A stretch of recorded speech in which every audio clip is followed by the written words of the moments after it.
고린도전서 9장입니다. 사도의 권리. 내가 자유인이 아닙니까? 내가 사도가 아닙니까? 내가 우리 주 예수를 뵙지 못하였습니까? 여러분은 주님 안에서 내가 일해서 얻은 열매가 아닙니까? 다른 사람들에게는 내가 사도가 아닐지 몰라도 여러분에게는 사도입니다. 여러분은 주님 안에서 나의 사도직을 보증하는 표입니다.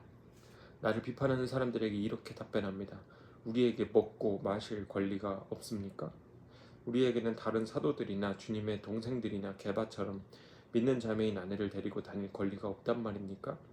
나와 바나바에게는 노동하지 않을 권리가 없단 말입니까? 자기 비용으로 군에 복무하는 사람이 어디 있습니까?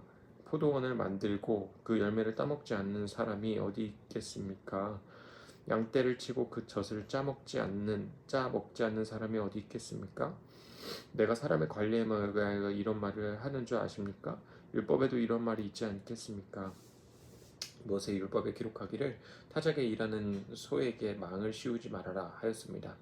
하나님께서 서로 걱정하신 것입니까? 그렇지 않으면 우리 모두를 위하여 말씀하시는 것입니까? 그것은 우리를 위하여 말씀하신 것입니다. 밭을 가는 사람은 마땅히 희망을 가지고서 밭을 갈고 타작하는 사람은 한 몫을 얻으리라는 희망을 가지고 그 일을 합니다. 우리가 여러분에게 영적인 것으로 씨를 뿌렸으면 여러분에게서 물질적인 것으로 거둔다고 해서 그것이 지나친 일이겠습니까? 다른 사람들이 여러분에게 이런 권리를 가졌다면 하물며 우리는 더욱 그러하지 않겠습니까? 그러나 우리는 이러한 권리를 쓰지 않았습니다. 아멘. 우리는 그리스도의 복음을 전하는 일에 지장을 주지 않도록 모든 것을 참습니다. 아멘. 성전에서 일하는 사람은 성전에서 나는 것을 먹고 제단을 맡아보는 사람은 제단 제물을 나누어 가진다는 것을 여러분은 알지 못합니까? 이와 같이 주님께서도 복음을 전하는 사람들에게는 복음을 전하는 일로 살아가도록 지시하셨습니다. 그러나 나는 이러한 권리를 조금도 행사하지 아니하였습니다. 또 나에게 그렇게 하여 달라고 이 말을 쓰는 것도 아닙니다. 그렇게 하느니 차라리 내가 죽는 편이 낫겠습니다. 아무도 나의 이 자랑거리를 헛되지 못하게 할 것입니다. 내가 복음을 전할지라도 그것이 나에게 자랑거리가 될 수 없습니다. 나는 어쩔 수 없이 그것을 해야만 합니다. 내가 복음을 전하지 않으면 나에게 화가 미칠 것입니다. 내가 자진해서 이 일을 하면 삭스를 받을 것입니다. 그러나 내가 마지못해서 하면 직무를 따라 한 것입니다. 그리하면 내가 받을 삭스는 무엇이겠습니까? 그것은 내가 복음을 전할 때 값없이 전하고 복음을 전하는 데 따르는 나의 권리를 이용하지 않는다는 사실입니다. 나는 누구에게도 얽매이지 않은 자유로운 몸이지만 많은 사람을 얻으려고 스스로 모든 사람의 종이 되었습니다. 여러 유대 사람들에게는 유대 사람을 얻으려고 유대 사람같이 되었습니다. 율법 아래 있는 사람들에게는 내가 율법 아래 있지 않으면서도 율법 아래 있는 사람을 얻으려고 율법 아래 있는 사람과 같이 되었습니다. 율법이 없는 사람들에게는 내가 하나님의 율법이 없이 사는 사람이 아니라 그리스도의 율법 안에서 사는 사람이지만 율법 없이 사는 사람들을 얻으려고 율법 없이 사는 사람같이 되었습니다. 믿음이 약한 사람에게는 약한 사람들을 얻으려고 약한 사람이 되었습니다. 나는 모든 종류의 사람에게 다 모든 것이 다 되었습니다. 그것은 내가 어떻게 해서든지 그들 가운데서 몇 사람이라도 구원하려는 것입니다. 아멘. 나는 복음을 위하여 이 모든 일을 하고 있습니다. 그것은 내가 복음의 복에 동참하기 위함입니다. 경기장에서 달리게 하는 사람들이 모두 달리지만 상을 받는 사람은 하나뿐이라는 것을 여러분은 알지 못합니까? 이와 같이 여러분도 상을 받을 수 있도록 달리십시오. 경기에 나서는 사람은 모든 일에 절제를 합니다. 그런데 그들은 썩어 없어질 월계관을 얻으려고 절제를 하는 것이지만 우리는 썩지 않은 월계관을 얻으려고 하는 것입니다. 그러므로 나는 목표 없이 달리듯이 달리기를 하는 것이 아닙니다. 나는 허공을 치듯이 달리는 것이 아닙니다. 나는 내 몸을 쳐서 굴복시킵니다. 그것은 내가 남에게 복음을 전하고 나서 도리어 나 스스로는 버림을 받는 가련한 신세가 되지 않으려는 것입니다. 아멘.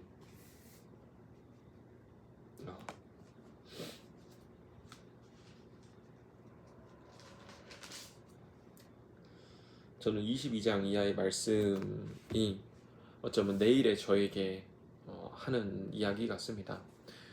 믿음이 약한 사람의 약한 형태의 모습으로 율법이 없이 사는 사람의 율법이 없는 사람의 모습으로 우리가 거룩의 형태를 유지할 수 있다는 것 같습니다. 우리 마음에 무엇이 담겨져 있느냐, 우리 마음의 진심은 무엇이냐가 하나님께서 아마도 죄냐, 그것이 죄이지 않냐, 조금 더 나아가서는 그것이 하나님께서 기뻐하는 일이냐 기뻐하시지 않는 일이냐가 나뉘는 것 같다, 그런 생각이 들었어요.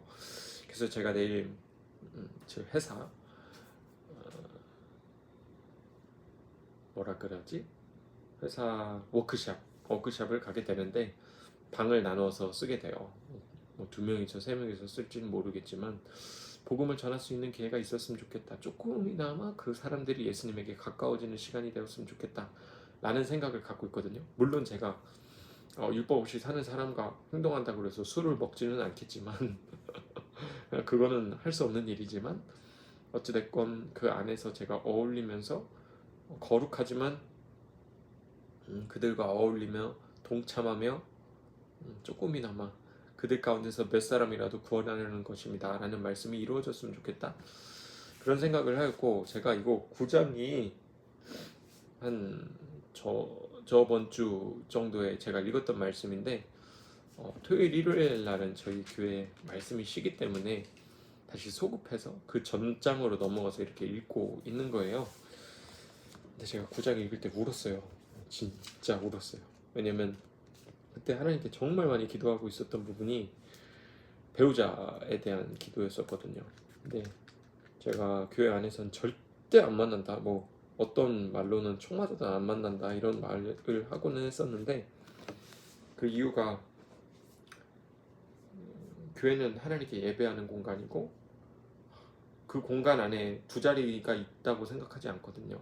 예수님만 앉을 공간이 있다고 생각을 하기 때문에 사람과 사람이 만나서 같이 하나님께 예배로 가는 게 아니라 교회 안에 어떤 사람이 존재하는데 하나님도 존재한다. 그래서 내가 그 공간으로 간다고 하면 하나님의 자리가 밀려날 것만 같은 생각이 저에겐 너무 강했기 때문에 예배는 예배여야만 한다. 예배는 예배 자체로 목적이어야 된다라고 생각을 했기 때문에 전 절대 안 한다고 생각을 했었거든요.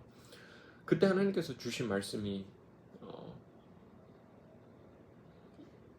고린도전서 9장 말씀이었어요. 읽으면서 눈물 나더라고요. 근데 또 하나의 상황은 그때 제가 한 6년 만에 이제 소개를 받는 상황이었고, 근데 진짜 받기 싫더라고요. 진짜 받기 싫은데 교회에서 안 만난다고 생각하니까 받아야지 어쩌겠어 하는 마음으로, 진짜 이 비유가 어떨까요? 마치 좋은 미용실에서 이렇게 머리를 자르다가 하나님께 순종하는 마음으로 블루클럽 가서 자른다는 느낌이랄까. 물론 그 분은 정말 좋으신 분이고 믿음의 자녀이시고 그분 또한 너무 좋으신 분이었지만 정말 제 마음은 정말 그런 마음이었다. 근데 12절 말씀에 우리는 그리스도의 복음을 전하는 일에 지장을 주지 않도록 모든 것을 참습니다 라는 말씀이 저에게 너무 다가왔어요. 왜냐면 저 셀리더이고 셀리더 아니더라도 복음을 전하는 일에 최선을 동참하고 있는 사람으로서, 하나님의 자녀로서 참아야죠. 그런 생각이 들더라고요. 되게 놀랐던 말이 5절에 이 말씀 진짜 놀랐거든요. 우리에게는 다른 사도들이나 주님의 동생들이나 게바처럼 믿는 자매인 아내를 데리고 다닐 권리가 없단 말입니까? 그러니까 게바는 아내를 데리고 다니는 거예요. 교회 안에서 연애하고 사람을 만나는 것 또한 허락이 된다는 거예요. 그게 죄도 아니고 나쁜 일도 아니고 오히려 건면돼야 되는 일. 그런 유튜브 그 프로그램 있잖아요. 크만추 크리스 만남 추구처럼 교회 안에서 만나는 건 너무나도 당연한 일이고 권장되는 일인데, 제가 너무 고지식하고 보수적이고 진짜 아주 답답한 사람이라서 이 말씀이 저에게 위로가 되었네요. 그래서 게바 또한 아내를 데리고 데리고 다니고 그 또한 하나님의 일을 했단 말이죠. 근데 그것보다 조금 더 하나님께 가까이 있다고 생각할 수 있는 바울은 그것을 권리라고 생각하지도 않았고 그것을 취할 수 있으나 취하지 않았다 하는 게 되게 은혜가 되어서 이 말씀 붙잡고, 하나님 저에게 필요한 게 기준이 아니라 결단이라고 하면 이 말씀을 걸고 결단하겠습니다, 안 만나겠습니다 이렇게 결단을 했던 것 같아요. 근데 지금도 흔들리지만 하나님께서 추후에 이 말씀을 보았을 때 제가 어떤 마음으로 이 영상을 다시 볼지 혹은 영원히 안 볼지 모르지만 되게 궁금하고 어떤 배우자 만날지도 궁금한 마음입니다. 그래서 저의 나눔은 그러하였다. 이쯤에서 끝입니다.